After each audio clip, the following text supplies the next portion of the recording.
The Game Boy Advance was my very first gaming anything. It was my first gaming device that I ever had the privilege to touch. I don't know what happened. Just one day I was, I don't know, playing with Thomas the Train Engine, and then poof, it just kind of appeared into my life, and I hold it dear ever since I realized, oh shoot, I have a Game Boy Advance. I should probably take care of this thing. Now, this wouldn't get me into the video game industry, but this was definitely a right step in the direction for me as a child. Let me put it to perspective. I was still enjoying Power Rangers and Thomas the Train Engine when I got this thing, so this really wasn't in my radar until I became a little bit older. That's probably why I don't have a lot of Game Boy Advance games. And the times that I did play this game was it created a lot of core memories, especially this SpongeBob game and Mario Kart. Specifically SpongeBob. I'll explain this a little later.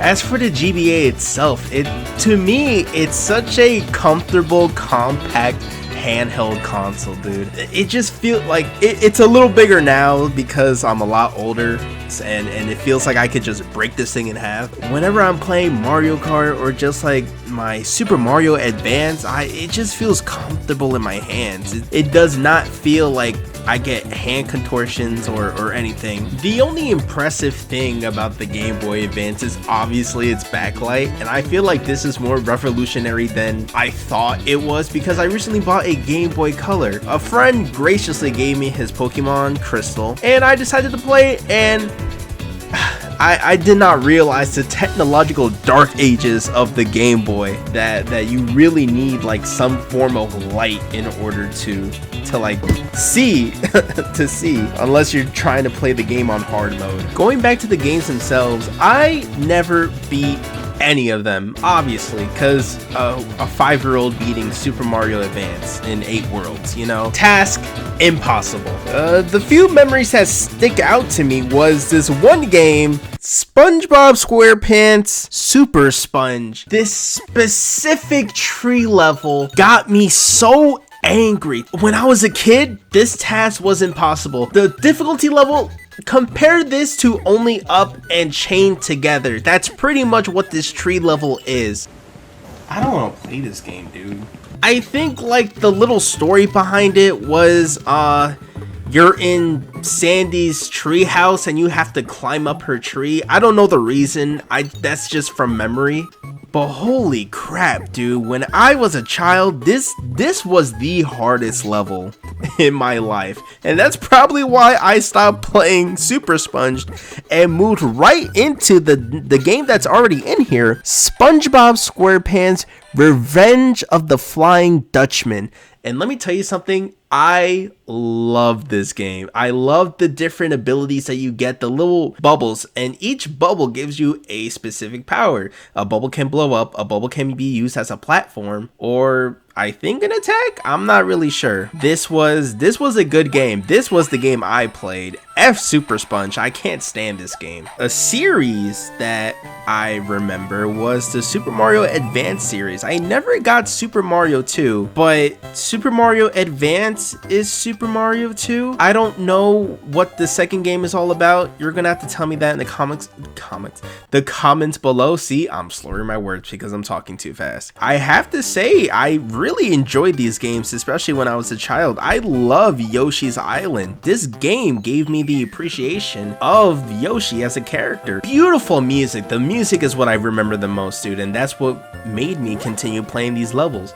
We do not talk about this Yoshi game. I do not like this one. As for Super Mario Advance, the same thing really. I loved playing as Princess Peach and I loved playing as Luigi. That's probably why Luigi became one of my favorite characters, because he jumps super high, and that's pretty much why I like him. Those were my go-to characters, probably because, like I said, they have a longer jump than Mario or Toad. I hated Toad. As a kid, I didn't know what his special abilities was, but now I know it's to run really fast, and looking back, I can appreciate the games now, like Super Mario 3D World. I have an appreciation for it because I played Super Mario Advance. And another common trend with the Advance series for Mario is I think all of them have the Mario Bros. Classic arcade game installed with them. So you have the original game, which is like Mario 2 or Yoshi's Island, and then on top of that, you have the Mario Bros. Series, which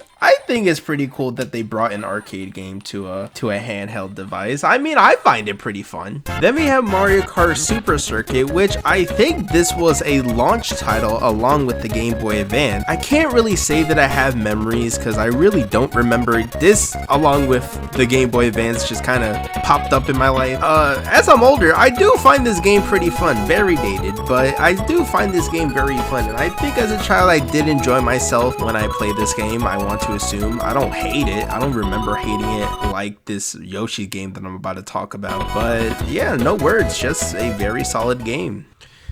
And then we get to this game. Oh god, even kid me didn't even care about the looks of this game. Look at it. There's no picture, no nothing compared to the rest of them. This is Yoshi Topsy-Turvy. I hope by the sound of my voice you can tell how much I am not a fan of this game. Pretty much gameplay wise is tilt controls, and it's super awkward. Like sometimes, like when you're trying to jump to the right, you automatically like jump falling to the left. You have to get used to the controls very quickly, very fast, because a lot of like when you use tilt controls, you're using tilt controls. Like look at me, I'm like driving it like a freaking steering wheel. Yeah, Yoshi's Topsy-Turvy is not a fun game. In my opinion, it's not the greatest. From the absurd tilt controls and oh my god, the same song playing over and over again. Again, this is coming from memory as a child. I don't have any love for this game. The only way for me to subject myself in this game is this video gets 50 likes and that's it. That's it. There's really not much else to say about the Game Boy Advance. I mean, this was just a foothold for me to get into gaming. That would be little DS, well, this is DS Lite, but actually the real culprit is this guy right here. Yeah, I just appreciate this console. I just appreciate that I have this in my possession, and I'm so lucky to have it. If you like this style of content, just like, subscribe, and more, and that's all you gotta do. And if you want to join the Moon Discord server, the link's down in the description below. We all talk there, so if you want to talk about something gaming, you know, you join there. And I try to stream every day. Can't make that promise, but whenever I do stream, you know, you guys should just pop in if you're subscribed. You know, I'm just saying. We're trying to 100% Dave the Diver currently. Oh my god. Oh my god. Oh my god. Oh my god. And I'm throwing a lot at you guys. If you want to see some history with the DS, you know, just let me know. Or if you want to share an experience that you had with your original Game Boy Advance, just leave down a comment below. So, Mooners, return to base.